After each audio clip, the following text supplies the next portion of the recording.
Hola a todos, todas, bienvenidos a un nuevo vídeo de eficiencia. Hoy le dedicamos a la fotorrespiración, fenómeno muy importante que afecta a la fotosíntesis. La cantidad de oxígeno, cuando es elevada, va a desatar la actividad oxidasa de la enzima rubisco. Esta enzima tan importante que producía la carboxilación en su actividad carboxilasa de la ribulosa 1,5-bifosfato. Sin embargo, con esa elevada concentración de oxígeno, en lugar de actuar con actividad carboxilasa, actúa con actividad oxidasa. ¿Y qué hace exactamente? Vamos a colocar aquí la ribulosa 1,5-bifosfato y vamos a ponerle su formulita.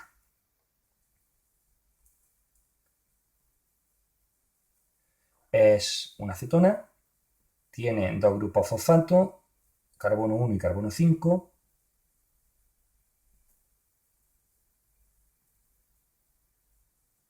Y vamos a colocar ahora su grupo OH, que son estos dos.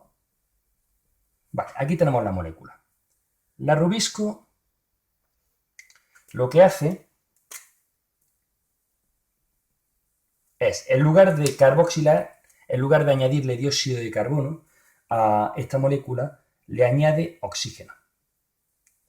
Y con dos moléculas de agua produce también dos iones hidróneo y transforma a la ribulosa 1,5-bifosfato en dos moléculas. Una molécula de 3-fosfoglicerato, ya que estamos, vamos a colocar también la fórmula.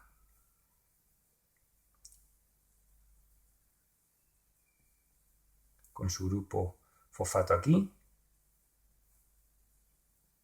Esto sería el 3-fosfoglicerato,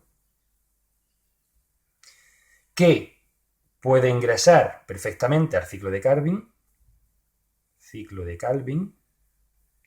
y seguir su ruta normal, pero el problema está en que se obtiene una molécula de fosfoglicolato. Y esa molécula de fosfoglicolato es, en principio, carbono perdido. Pero no es así totalmente.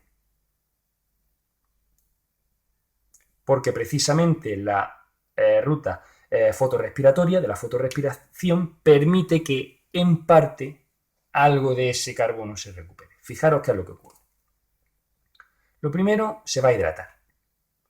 Se produce la entrada de una molécula de agua que produce la hidrólisis del grupo fosfato que se libera y se obtiene, en vez de fosfoglicolato, glicolato. Todo esto está ocurriendo en el cloroplasto. El glicolato sale del cloroplasto y entra a los peroxisomas, entra a un peroxisoma, al más cercano, y oxida esa molécula produciendo agua oxigenada, peróxido de hidrógeno. Este peróxido de hidrógeno, ya sabéis que en el mismo peroxisoma, por una catalasa, porque es muy peligroso, muy oxidante, es transformado en agua y oxígeno. Ese glicolato oxidado se llama glioxilato. Y el glioxilato, en el peroxisoma, se amida. Grupo amida, que transforma al glioxilato en glicina. Esa glicina va a salir del peroxisoma y va a pasar a una mitocondria. Y en esa mitocondria se une a otra molécula de glicina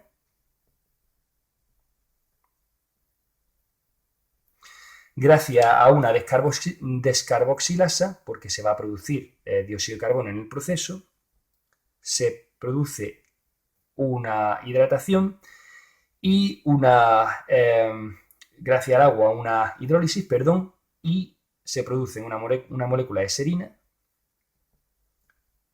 un ion amonio,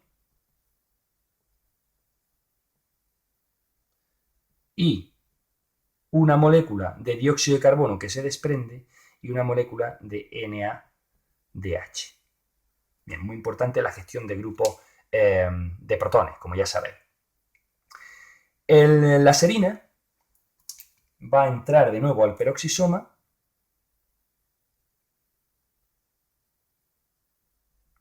pasa al peroxisoma. Estos pasos, estas transferencias de moléculas de un orgánulo a otro, hemos ya hablado del cloroplasto al peroxisoma, a la mitocondria, de nuevo al peroxisoma, y luego veremos qué pasa de nuevo al cloroplasto. Puede ocurrir porque todos estos orgánulos de la industria del metabolismo celular se encuentran muy cercanos uno a otro.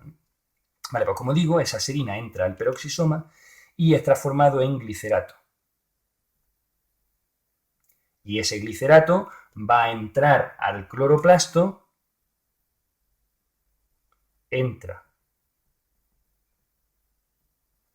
al cloroplasto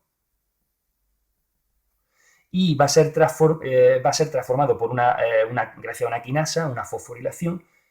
Se le añade un grupo fosfato, ATP, que pasa a ADP, como digo, por esa quinasa, y va a ser transformado en 3-fosfoglicerato, que de nuevo puede, como digo, entrar al ciclo de Calvin. De modo que, como veis, gracias a ese glicerato, parte del carbono es devuelto o puede reentrar al ciclo de Calvin. Bien, pues esto sería el ciclo de la fotorespiración.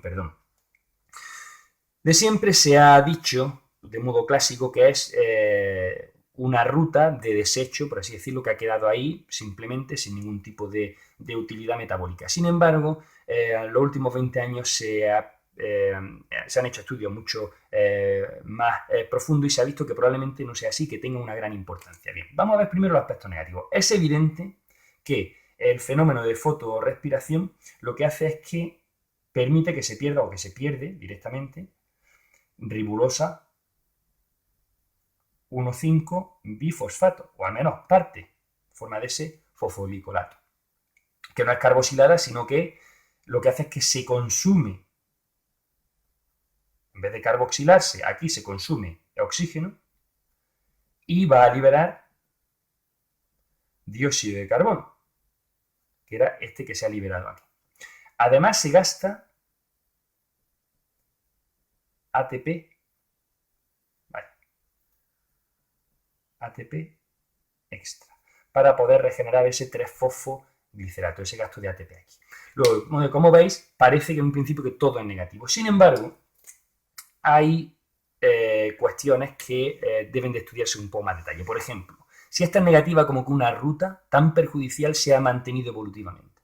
No puede serlo. Además, se han modificado determinadas plantas genéticamente para que no se produjese esta ruta de la fotorrespiración y se ha visto que los mutantes son tienen bastante desequilibrios metabólicos, no se desarrollan bien. Y es que también tiene sus virtudes. Vamos a ponerla aquí. Gracias a la fotorrespiración, para empezar, se recupera parte del carbono que de otra manera se habría perdido en forma de fosfoglicolato. De modo que, como veis, algo entra. Además, va a consumir oxígeno en condiciones de estrés. Como por ejemplo la de una elevada intensidad luminosa. ¿Por qué? Porque si tenemos una intensidad luminosa muy alta, ese oxígeno que se está produciendo de modo muy abundante en la fotosíntesis podría producir algo mucho peor que la fotorrespiración, que es la fotooxidación. Es decir, los pigmentos fotosintéticos se oxidarían y dejarían de ser activos de un modo irreversible, lo cual supondría la muerte de la planta. Luego, vamos a llamarlo como un mal menor. Y además, es una ruta que produce importantísimos intermediarios metabólicos, como pueden ser el gliosilato, muy importante por el ciclo del gliosilato, por ejemplo el NAD, como he dicho, molécula importantísima en la transferencia de protones, y además hay este desprendimiento de dióxido de carbono puede ser reutilizado por algunas plantas, en concreto las plantas que tienen la ruta C4. Evolutivamente se ha desarrollado un sistema para aún recuperar o para aún aprovechar más esa pérdida de dióxido de carbono que podría haber sido mayor en un principio. También hay otras plantas que han modificado su hábito de absorción para evitar también la fotorrespiración, como ocurre en el caso de las plantas. Bueno, pues espero que os haya dado una visión general de este ciclo, de lo que es la fotorrespiración, que tengáis claro que no es algo total y absolutamente negativo, sino que la planta aprovecha y tiene una mecánica, una maquinaria metabólica tan absolutamente afinada que aprovecha toda la ruta, incluso una en apariencia tan negativas como la fotorrespiración.